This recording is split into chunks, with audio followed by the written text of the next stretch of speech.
अब हम लोग इसमें प्रेजेंट इंडेफिनिट का जो देखिए, आपको इसमें सबसे अच्छा तरीका ये है, ऑक्सफोर्ड का जो current senior English translation book है, वो टेंस का जो एक्सरसाइज दिया होगा उसके इसको सब स्ट्रक्चर को आप देखिए, उसको बना लीजिए। तो आपको अभी फर्स्ट स्टेज में लगेगा कि पता नहीं वो 6, 7, 8, 10 में जैसे बनाते हैं तो वैसा अनुभव होगा, लेकिन जब आपको एक बार स्ट्रक्चर के साथ में बना लीजिएगा तो रिफ़्रेश हो जाइएगा आप, तो आपको रुचि ज़्यादा डेवलप करेगा। क्योंकि देखिए क्या होता है कि हम लोग को लगता है कि भाई इंग्लिश को समझने के लिए टेंस का ज़रूरत नहीं है, ऐसा नहीं है।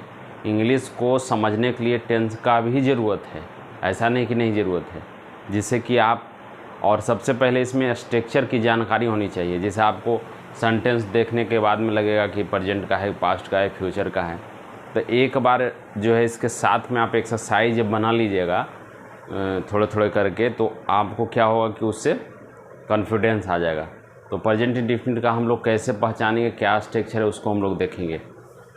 देखिए प्रेजेंट इंडेफिनिट का जो है वो सबसे पहले हम लोग को जानते हैं कि अगर हिंदी में कहीं लिखा रहेगा तो उसको हम लोग कैसे पहचानेंगे। तो नियम ये है कि अगर किसी भी वाक्य में उस जो सेंटेंस है, वो जो सेंटेंस है उसके अंत में ता ते ती जरूर लगा रहेगा। लेकिन एक बहुत महत्वपूर्ण बात टेंस में है कि किसी भी टेंस में अगर मुख्य वाक्य अगर रहेगा, जैसे खाना पीना, सोना बैठना, हंसना खेलना, तभी उसका हम लोग टेंस का प्रयोग करेंगे। जैसे गाय सुंदर लगती है, तो वो प्रेजेंट इंडेफिनिट का वाक्य नहीं हुआ, ताते ती रहने के बाद भी।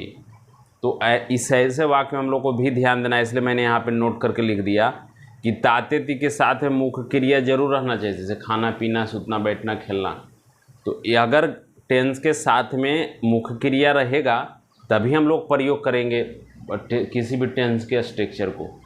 अब देखिए इसे इंग्लिश के वाक्य में कैसा कैसा सेंटेंस रहेगा वो देखेंगे हम लोग। जैसे कि अगर हम इसका स्ट्रक्चर बनाएंगे तो इंग्लिश में, हिंदी में पहचानने का नियम, अंग्रेजी में कैसे बनाएंगे, सब्जेक्ट प्लस वर्ब या वर्ब के साथ में S A S plus object plus other words. अब देखिए एस ए एस का प्रयोग हम लोग कहाँ करेंगे, जनरली में एस ए एस का प्रयोग थर्ड पर्सन सिंगुलर नंबर के साथ में करते हैं, लेकिन यहाँ पे बात आ जाता है एस और एस का प्रयोग कहाँ करेंगे। तो एस का प्रयोग केवल हम लोग को वोवेल में करना है, जैसे ई आई ओ यू, वैसे कंडीशन में हम लोग यस का प्रयोग करेंगे, अन्यथा हम लोग यस का प्रयोग नहीं करेंगे। तो इस बात को हम लोग को ध्यान देना है कि हम लोग उसके साथ में अब हम लोग चलेंगे इसका स्ट्रक्चर के अकॉर्डिंग। तो इसका प्रयोग सेंटेंस के अनुसार हम लोग कैसे करेंगे, जैसे वह पढ़ता है, अगर ऐसा वाक्य कहीं पर लिखा रहेगा तो वैसे वाक्यों को हम लोग अफर्मेटिव सेंटेंस बोलते हैं। तो वैसे वाक्यों को अफर्मेटिव सेंटेंस में बनाने का नियम क्या है, सब्जेक्ट है, वर्ब में एस या S plus object plus other words. तो जैसे ही रीड्स, वह पढ़ता है, तो ही सब्जेक्ट हो गया, रीड से उसका हो गया, क्योंकि थर्ड पर्सन सिंगुलर नंबर है तो यहाँ पे वर्ब के साथ में एस का प्रयोग किए। अगर यहाँ वोवेल रहता तो एस का प्रयोग किया जाता, ये कॉन्सोनेंट है इसलिए एस का प्रयोग किए हैं। नेगेटिव सेंटेंस है तो वह नहीं पढ़ता है, तो इसका स्ट्रक्चर क्या होगा, सब्जेक्ट प्लस डू या डज प्लस बी नॉट। यहाँ याद रखिएगा, सब्जेक्ट प्लस डू या डज या not plus V1 plus object. और क्या बात याद रखना है, जैसे ही नेगेटिव सेंटेंस का प्रयोग होगा वहाँ पर V1 का प्रयोग होने लगेगा। हम लोग यहाँ पे इसको V5 भी बोलते हैं, इसको क्या बोला जाता है, V5, लेकिन यहाँ पे V1 का प्रयोग करेंगे। जैसे he does not read, he does, क्योंकि थर्ड पर्सन सिंगुलर नंबर के साथ में डज का प्रयोग किया जाता है, ये भी याद रखिएगा। जिस तरह से एस का प्रयोग थर्ड पर्सन सिंगुलर नंबर के साथ करते हैं, उसी तरह से डज का प्रयोग हम लोग थर्ड पर्सन सिंगुलर नंबर के साथ में यूज करेंगे, ये भी हम लोग को याद रखना है, ठीक है। यहाँ पे ही डज नॉट रीड। अब आता है जैसे क्या राम पढ़ता है, देखिए सब्जेक्ट के पहले क्या, क्यों, कैसे, ऐसा रहेगा, कब, इसमें 2-3 शब्द हो सकता है, क्या, क्यों, कैसे। तो क्या वह पढ़ता है, ऐसे शब्द अगर दिए रहेगा तो उसको इंटरोगेटिव सेंटेंस बोलते हैं। जैसे उसका सब क्या स्ट्रक्चर, डू या does plus subject plus V1 plus object plus other words. यहाँ पे देखिए नॉट का प्रयोग किया गया था, तो हम लोग ही प्रयोग किए थे सब्जेक्ट प्लस डू डज। यहाँ पे सब्जेक्ट को हटा दिए, पहले उसका एक्जुलरी वर्ब जो है वो आया यस या यस अथी डू या डज, तो हमने डज ही रीड V1 का प्रयोग है। अब आता है WH वर्ड्स वाले सेंटेंस आता है, जैसे देखिएगा व्हाई, व्हेन, हाउ, तो उस तरह से रहेगा जैसे वह क्यों पढ़ता है। तो उसके लिए हम लोग क्या प्रयोग करते हैं, WH word how, when plus do या does plus subject plus V1 plus object plus other words.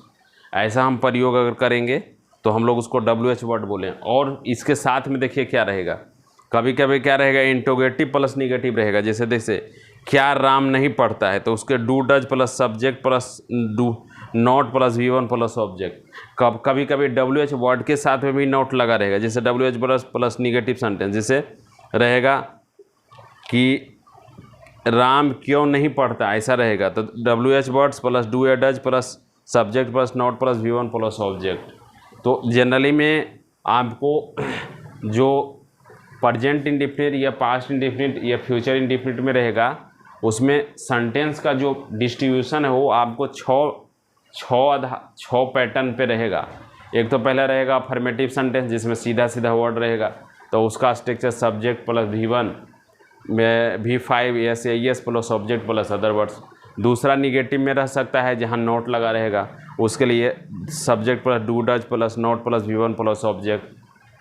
तीसरा इसमें रह सकता है इंटरोगेटिव सेंटेंस, जहाँ क्या, क्यों, कैसे रहेगा, उसके लिए है do does plus subject plus V1 plus object plus other words. चौथा इसमें रह सकता है WH वर्ड, जहाँ व्हाई, हाउ, व्हेन ऐसा रहेगा, उसके लिए व्हाई, व्हेन प्लस डू या does plus subject plus V1 plus object plus other words.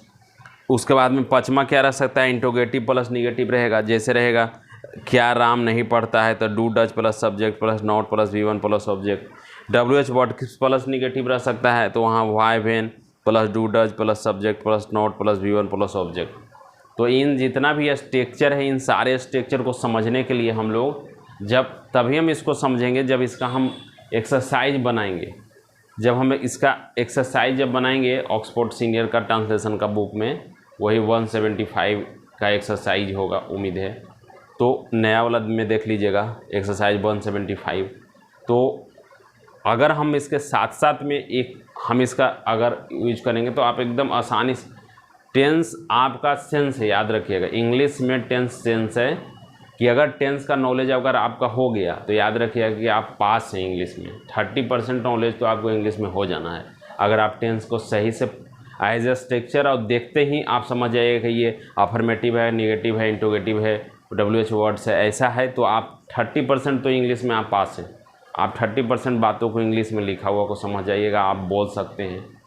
तो इस आधार पे इसको हम समझ सकते हैं। तो प्रेजेंट इंडेफिनिट का जो स्ट्रक्चर था, या प्रेजेंट का, फ्यूचर का, पास्ट का, तो जैसे अफर्मेटिव है तो उसका स्ट्रक्चर क्या है, निगेटिव है तो उसका स्ट्रक्चर क्या है, इसके बाद इंटरोगेटिव है तो उसका स्ट्रक्चर क्या है, WH वर्ड से उसका स्ट्रक्चर क्या है, WH के वर्ड के साथ में निगेटिव है तो उसका स्ट्रक्चर क्या है, इंटरोगेटिव के साथ में निगेटिव है तो उसका स्ट्रक्चर क्या है।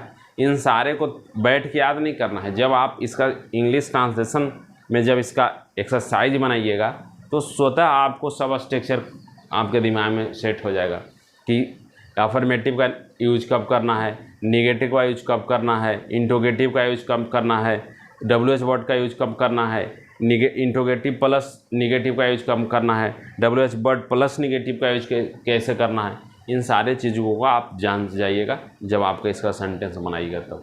धन्यवाद।